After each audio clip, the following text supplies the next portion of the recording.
There's a moment in sports, and it doesn't come often, where you stop mid-conversation, tilt your head, and think, wait, is this actually happening? Not in a few years, not potentially. Right now, something is happening in women's tennis that nobody fully predicted, nobody quite has the language for yet, and nobody, not the analysts, not the champions, not the greatest player who ever picked up a racket, nobody is trying to downplay anymore. And it involves a 20-year-old from the Philippines, a first-round bye at Indian Wells, a wall of her own face at Nike World headquarters, and a question being asked in every tennis conversation happening right now. Is she already the biggest name in the sport? Let me set the scene for you, because context matters here, and the full picture is something worth understanding properly. It is the first week of March 2026. Indian Wells hasn't even started yet.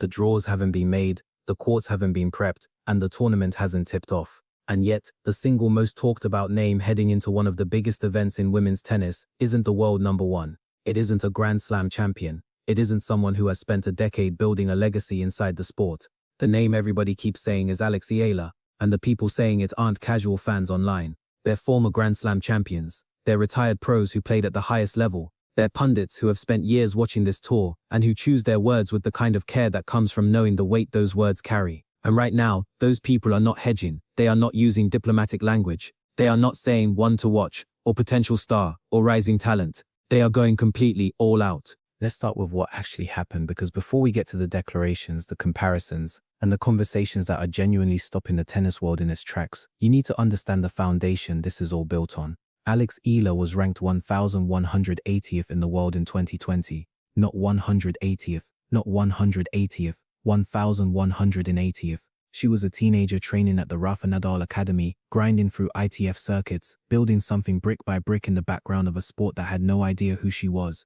Fast forward to March 2025, she walks into the Miami Open as a wild card. A wild card. She has no protected ranking, no seeding, no real reason to expect anything except an opportunity. What followed over the next 2 weeks is the kind of run that people in professional tennis talk about for years. She beat Jelena Ostapenko in the first round. Then she beat Madison Keys, who was ranked 5th in the world at that time. Then she beat Iga Swiatek, the 5-time Grand Slam champion, and then world number 2. 3 former and current champions, dispatched in sequence, by a wild card. By a teenager from the Philippines. She lost to Jessica Pegula in the semi-finals, but by then it didn't matter. The tennis world already knew her name. Following that Miami run, she became the first Filipino to reach a WTA 1000 semi-final and the first to enter the WTA Top 100 rankings. From there, she kept climbing. By the end of 2025, she had won her first WTA 125 title in Guadalajara. By February 2026, she reached a career-high WTA singles ranking of world number 31, the highest-ranked Filipino in WTA Tour history. And heading into Indian Wells right now, she's not just entered as a regular participant. She received a first-round bye as one of the 32 seeded players, a direct consequence of her career-high ranking of 31 in the world. A year ago, she needed a wild card. Now she's seeded. That trajectory is almost impossible to comprehend when you lay it out like that. But here's the thing. Here's what makes this story genuinely different from any standard breakout narrative. It's not just about what she's doing on the court. It's about what happens everywhere she goes. The Filipina has been greeted by packed stands and raucous crowds throughout 2026, with her presence contributing to fan attendance records in Melbourne and Abu Dhabi. In Dubai, the crowds that showed up for her matches were described by people inside the tournament as something they hadn't seen before at that event. People traveling from across the world specifically to sit inside a stadium and watch her play. She described playing before large crowds of overseas Filipinos as one of the most meaningful stretches of her career, fueled by what she called full-blown support from fans who saw themselves reflected in her journey. That sentence right there, people who see themselves in you, that is not a quote about tennis results. That is a quote about identity, about representation, about what it means when a sport that has for a very long time looked a very particular way suddenly has a face that looks like yours playing on the biggest courts in the world. That connection between Eala and her fan base isn't manufactured by a marketing team. It's organic, and it is overwhelming in its scale. At the Australian Open this year, fans were witnessed queuing outside the stadium in which she was playing her first round match. Outside, in the queue, not inside watching, outside, listening, hoping to get in, and staying even when they couldn't. Think about what that tells you about the draw she has created. Now let's talk about what the experts are actually saying, because this is the part that has been making noise across the tennis world this past week and a half. On February 24th, 3 former ATP professionals, Sam Querrey, John Isner, and Steve Johnson, sat down on the Nothing Major podcast and had a conversation that, depending on your perspective, either confirmed what everyone already quietly believed or genuinely shocked people with how far it went. Query sparked a conversation by asking whether Eala could already be considered the biggest draw in women's tennis right now, even suggesting the possibility on a global scale. Not one of the biggest, not in conversation with the biggest. Johnson's response was immediate. He described venues in Australia and Dubai as standing room only, emphasizing how fan interest has grown dramatically whenever Eala competes, noting that the attention around her has been insane and massive. And then Query went further. Is she bigger than Sabalenka? Is she bigger than Coco? Johnson replied, yes. Dude, it's crazy. Those words coming from people who play professional tennis, who competed on these same courts, who understand what it takes to generate that kind of crowd and cultural attention. Those words carry a different weight than fan commentary online. These are people who live this world from the inside, and they are saying without any qualifier that what Eala is producing in terms of global drawing power is bigger than what any other player on the WTA tour is generating right now. Isnara added, it's a huge market. I think a lot of people underestimated how big that market is. They finally have a star on the women's side of the game. There are some huge markets with untapped potential. They just need players to emerge and make a name for themselves, and that's what Alex has done so far. That's a really important observation, and it's worth sitting with for a moment. The Philippines has over 110 million people. That is an enormous country with a deep, passionate sports culture and very little representation at the highest levels of professional tennis. Until Eala came along, the sport had largely left that market untouched. Now you have a player who is not just Filipino but who is winning, who is ranked 31st in the world, who is beating Grand Slam champions and reaching quarterfinals at WTA 1000 events. The effect of that on a market of over 100 million people who have never had a reason to watch professional tennis before is genuinely historic. Query added, she was unknown until Miami last year. I think we can all kind of agree on that, but she is just like an absolute rock star. He suggested she should be on at least the second biggest court at any venue she goes to because she's drawing in that big of a crowd. He also said something fascinating. He raised the idea that there might be a little bit of jealousy among some of the other women on tour, players who have dedicated their entire lives to reaching the top of this sport, players who have actually won the biggest titles this game can give. The idea that a 20-year-old who hasn't yet broken through on the Grand Slam stage is generating more crowd attention and fan devotion than women who have already won at Roland Garros and the Australian Open and Wimbledon. That is a dynamic that doesn't go unnoticed in a locker room. The conversation about her didn't start with that podcast though. It's been building since Miami. Tennis fans and commentators were already debating whether Eala was now the most popular player on the WTA tour, and the debate had a particular texture to it. Nobody was really arguing against the idea of her massive popularity. The discussion was more nuanced, acknowledging that Coco Gauff has been a global star since she was 16, that Sabalenka has won multiple Grand Slams, that her soccer built a crossover cultural footprint over years of work. But then there was this. There's nobody outside the top 10 that comes close to Eala, and Eala is not a top 10 player. Not yet. She is 31st in the world, and yet the crowds following her around the globe are larger than the crowds following players who are ranked above her, players who have won more titles, players who have been in the sport longer.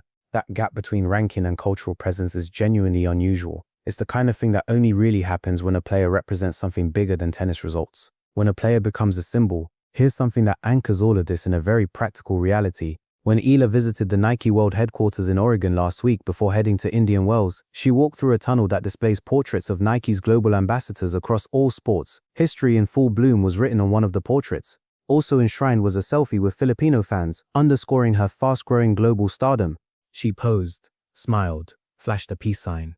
She also reportedly mirrored the biggest portrait on display, showing the moment from Miami last year where she stood with her hands on her face in disbelief after making the Final Four. That image, that raw, unfiltered 20-year-old girl who can't believe what she just did image, that is the image that a global brand chose to put on a wall alongside Olympic champions and generational athletes. That's not nothing. That is a statement about what the world sees when it looks at Alex Eala. Now let's talk about Indian Wells specifically, because the timing of all this matters. Tennis Gazette readers were asked to predict the winner of the Indian Wells event, and Eala emerged as the clear favorite. From more than 400 votes, over 61% of readers backed Eala to win the title. Eala Rybakina, the Australian Open champion, was second with under 15%. World number 1 Sabalenka was third. Swiatek behind her. Gauff behind that. The fans picking a player ranked 31st in the world to win over the entire top of the WTA rankings at a WTA 1000 event. That tells you everything about where Eala sits in the imagination of this sports audience right now.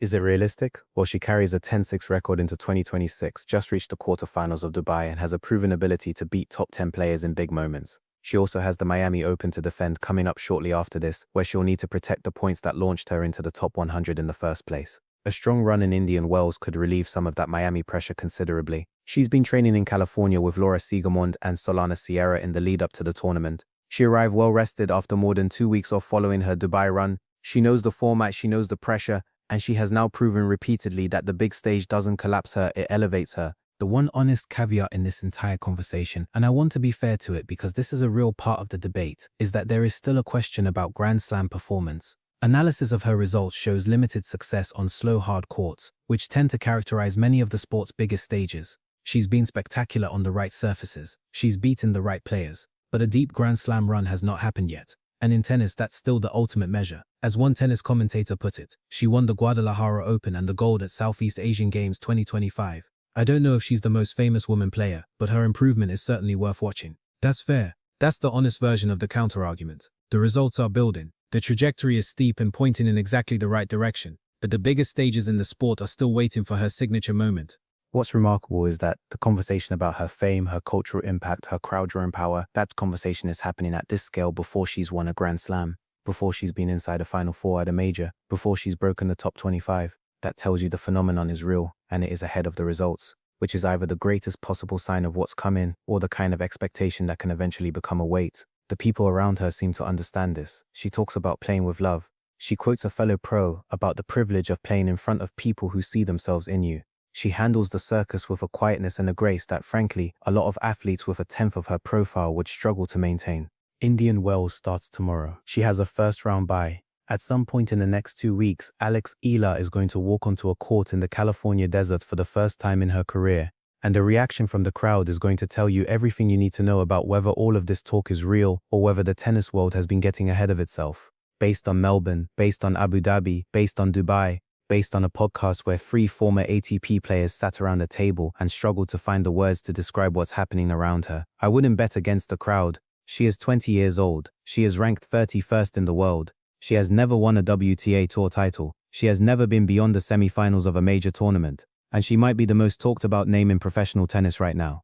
Figured out, truly, sit with that combination of facts and tell me this sport has seen it before, because I genuinely don't think it has. Not at this age, not at this speed, not from this far outside the center of the tennis universe. What happens next is genuinely anyone's guess. But one thing is absolutely certain. When she walks out at Indian Wells, every eye that follows this sport is going to be watching, because that is simply what Eala does now. She makes the whole world watch. Alright, I want to hear from you on this one because it's a genuinely interesting question with more than one honest answer.